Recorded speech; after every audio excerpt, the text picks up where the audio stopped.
Hello, and welcome to Truth Amid Chaos, Introduction to the Bhagavad Gita. I'm Sri Jana, speaking to you from Bali. I am honored to share this amazing epic with you. It's a story of challenge in the 3D matrix and ascension to freedom.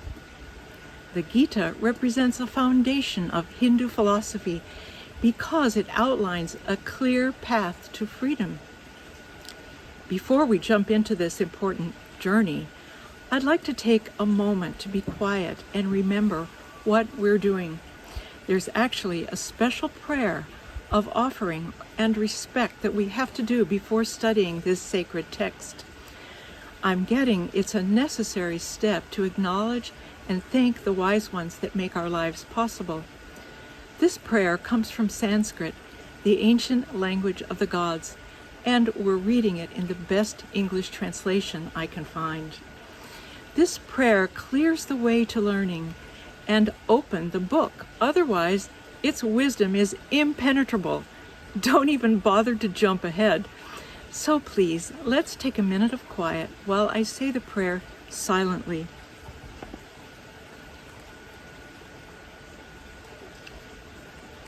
Thank you for indulging me.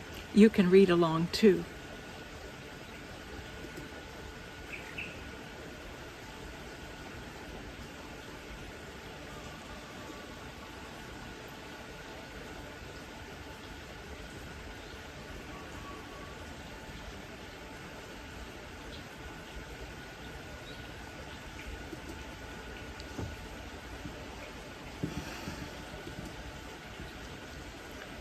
Once upon a time, in a faraway land, gods ruled the earth, and all learning took place in the form of stories and sacred texts which people studied and passed down with each generation of mankind. Bhagavad Gita means God's song, or Gita for short. It's part of a larger epic story called the Mahabharata, one of the great Hindu classics. We don't know how old it is.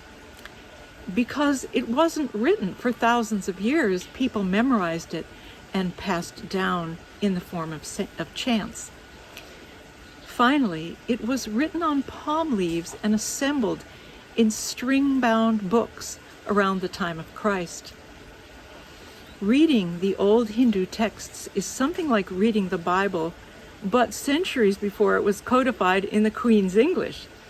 The Mahabharata is 3 times longer than the Bible, and the Gita is just a small part of it, about a battle between 2 royal lineages. The Gita is particularly important because it brings up all the misunderstandings a human can possibly have and explains them in the light of the supreme truth. Are you ready? Let's start with our cast of characters in the story. Dhritarashtra. Don't worry about the pronunciation. We'll call him the blind king, whose mind is clouded by desires and delusion. He is blindly partial to his sons, promoting their rulership, ignoring their evil atrocities. Sanjaya the wise is a clairvoyant advisor to the blind king, who sees for him and carries on a conversation throughout the battle. 3. Duryodhana, dirty fighter, is son of the blind king Dhritarashtra. He is the cruel, young heir apparent to the kingdom, antagonist in the battle, and a chief enemy of truth. Arjuna, the hero and protagonist, is God's dearest friend and devotee. He is one of the 5 virtuous Pandava brothers and a great warrior. Krishna, the blue god, is a divine teacher who comes down to earth whenever wisdom is forgotten. He shows up as a distant cousin and chariot driver for Arjuna. Yudhishthira is the rightful heir to the throne, Arjuna's older brother, son of King Pandu. In this story, the Pandava brothers represent the forces of truth and good. The Kauravas represent the lower forces of selfishness and evil. 7. Gandhari is the wife of the blind king Dhritarashtra and the mother of the wicked Duryodhana, dirty fighter. Jealous of the at the birth of Yudhishthira, rightful heir, she birthed an army by dividing a chunk of flesh that came out of her body into 100 jars of ghee to create 100 heartless warriors that now get ready to fight in this battle. 8. Duryodhana is the enemy general and gifted teacher.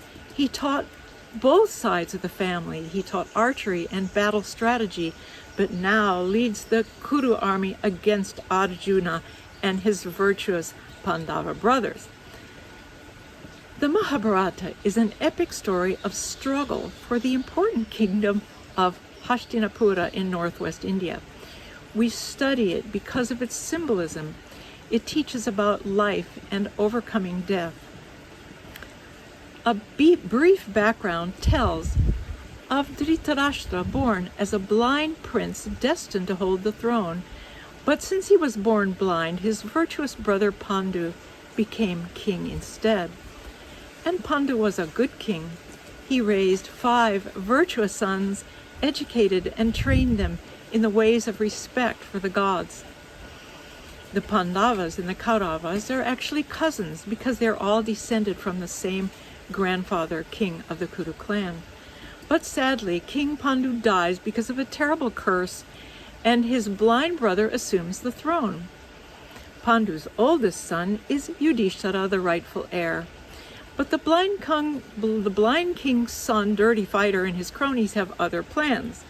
In the story, they play terrible tricks of cruelty and treachery. Once they built a castle of ghee and inflammables designed to explode at the slightest spark. The Pandavas were warned by a wise uncle. When it was set fire and exploded into bits, they miraculously escaped through a tunnel, and they went into hiding for many years, assumed to be dead. They return to everyone's surprise, and the kingdom is finally parceled out, but they receive only a tiny sliver of uninhabited jungle of dangerous snakes. In spite of this, the Pandus build a glorious city. Arjuna falls in love with Krishna's beautiful sister. They elope and then marry. His oldest brother Yudhishthira is declared the rightful heir to the kingdom, and the royal Pandu family builds a beautiful palace on their land. They invite cousin Duryodhana, Dirty Fighter, to visit, but he makes a terrible fool of himself by walking out onto water thinking it was hard floor. He falls into the water, everyone laughs at him, and he vows angry vengeance in a game of dice.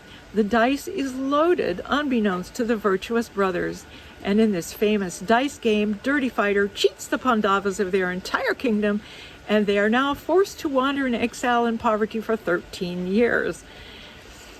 During that time, the Pandava family prays to the gods for a happy future for their line. They offer sacrifices to the gods for the safe ascension of their ancestors on the path of spiritual enlightenment in the etheric worlds. The Pandavas support old friendships and make many new friends. They live frugally and honestly in poverty for 13 years of exile. Finally, when it is time for them to return and claim the kingdom, Dirty Fighter again refuses to share the land. All peace efforts fail. War is the only solution.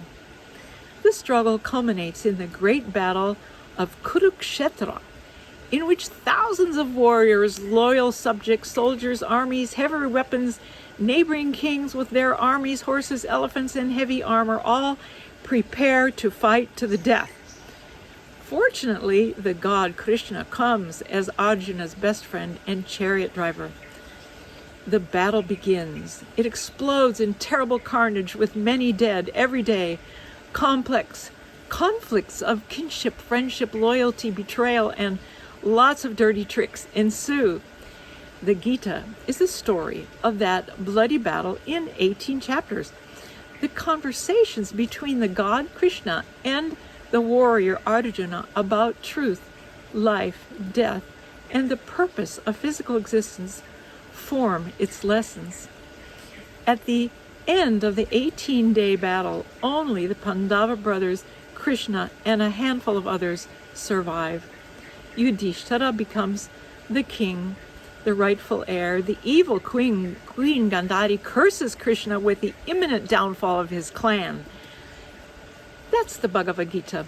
The larger story of the Mahabharata continues as Arjuna's grandson later takes the throne. Eventually, all the Pandavas ascend to the heavenly Svargaloka, the realm of the gods on Mount Meru, where they are united in serene and free from anger. The Svargaloka is a paradise where the righteous live before their next incarnation. It could be seen as a state of consciousness. So the Gita is a tale of a battle, symbolizing the struggle of the man, of the mind. It symbolizes the struggle of the mind. This could be our internal battle, a constant choice between good and evil, duty and shame, consciousness and unconsciousness, light versus dark, desire versus wise action, freedom versus slavery. Krishna shows the path to higher states of consciousness. Sacrifice is higher than selfish action. Ascension is more important than material pursuits. The cultural backdrop of the Gita is important in order to appreciate its lessons. The Hindu social structure is built on certain beliefs and the duty to one's clan. This includes loyalty to one's caste system called the Varna. The caste system that we know today is said to have its ancient roots in the time of the gods, when astrological readings at birth were made in order to find a person's highest blueprint and most direct path to freedom. The person's life's work was determined not by birth, family, or wealth, but by inclination and karma. There were four main paths: Brahman or intellectual, leaders and warriors, business people, and workers. One of the cultural backdrops of this story is humans' desire for happiness, higher states of joy, awareness, and freedom. This is sometimes seen as climbing a ladder or a cosmic stairway to a pure state of being. Every world religion describes this in some way. Some traditions see realms of heaven, hell, purgatory, and limbo. Buddhism describes 6 unique worlds. But here in the Mahabharata we find 14 realms. Yes, Hindu mythology has 7 higher god realms and 7 hellish realms. Are they physical places, other galaxies, unseen spirit dimensions, or states of consciousness? This depends on your interpretation. The Gita holds that to increase the virtue of your life and your family, you must do sacrifices and selfless deeds that benefit others, and this leads to a happier future now or in your next life. So an underlying assumption is to build integrity, you must purify your thoughts steadily in a chain of lives, finally leading to freedom. Freedom is called moksha, which means your earthly lessons are finished and you finally merge in union with God, ending the cycle of death and rebirth. But while you live on earth, you must try to move upward, not fall downward, and to balance your physical duties in society and clan with your ultimate goal of moksha or spiritual freedom. Sometimes earthly duties and cosmic duties seem to be in stark opposition to each other, and to find the highest path requires study and discernment. These are the 7 heavenly realms, conscious realms of Hinduism. They are called lokas. There are 3 god realms, 2 heavenly realms, and 2 mental realms. The universe is designed so that each experience can assist your ascension to know God. This is the Hindu belief framework and cultural backdrop to the Gita. The first is the divine realm, the home of the Creator, incomprehensible, the highest frequency vibration, called the Satyaloka. 2 is infinite consciousness, bridge to the Creator. 3 is infinite joy and knowledge, It can encompass physical and non-physical beings. It can connect through thought. 4, finite existence. These are galactic saints, instincts of the heaven, Maharloka. 5, this is Svarloka, heaven, unified consciousness, the realm of higher beings where righteous souls live in paradise before their next incarnation. 6 is a spirit world, a world of thoughts and concepts, a realm of air connected to the physical. It can observe but cannot act. This is Bhuvarloka. 7, and the lowest of the heaven realms is physical life in 3D, in which there is free will with a possibility of reset and ascension to higher levels. You live in a body, learning to balance the senses in order to see clearly. Every experience is designed to help show you the way to heaven. And this is Bhuloka. Of course, above these 7 heavenly realms exist the very highest realms, Goloka, Mandivipa, and multiple universes. Periodically, in Hindu mythology, a great disaster or dissolution happens called a pralaya. That's when earth, heaven, and all the lower hell realms collapse. Hindu astrology also holds that even more rarely, the entire universe collapses, even the highest realms of God consciousness. Now we will look at the 7 hell realms, the lower lokas, and these are very interesting. I am highlighting these because they reflect modern history in a very interesting way. Hell in Hindu mythology is not just a devil heating you in a pot of oil. Oh no, it's much more hypnotic and illusory. After all, hell happens in the mind. Do you know anyone living in these worlds? One is infinite imagination, emphasis on intense sensory experiences, passion, physical pleasures, lust, food, intense music, addiction, and money. 2 is privilege, immense wealth, never satisfied and empty. This is even greater illusion. 3 is where evil is used for material gain. Right is turned to wrong. Rich is seen as good and God. There is no truth and no spirit. In level 4, people are trapped unaware in another person's or another being's hallucination or dream. Asleep, they may be controlled or insulated in this illusion by evil forces.